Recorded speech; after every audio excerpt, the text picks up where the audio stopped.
E kujtoni agjërimin tuaj të parë për sa vitesh e gjeroni? Ka qenë viti 1997.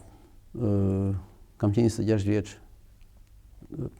Mendoj se domethënë kur kam shkuar te agjërimi ka ardhur natyrshëm sepse kisha filluar të lexoja, duam bindesha për këtë, domethënë ka ardhur si rezultat i reflektimi, po themi intelektual në kisha qenë nga viti 1993 që lexoja domethënë libra, i pari libër që më ka shkundur shumë ka qenë Islam ndërmjetëtinë dhe perëndimit i Alizet Begoviçit, edhe një libër brillant që e lexoj akoma, për shumë gjëra.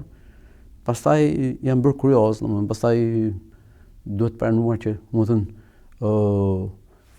grupi me të cilën funksionoja unë kishte filluar në fliste Islami, agjërimi, ishte bërë pjesë e diskutimeve, shqetësimeve, patjetër, edhe kështu që ka ardhur edhe frymëzimit më sa duhet. Ka ardhur natyrshëm, një gjë natyrale, domethënë, por me bindje.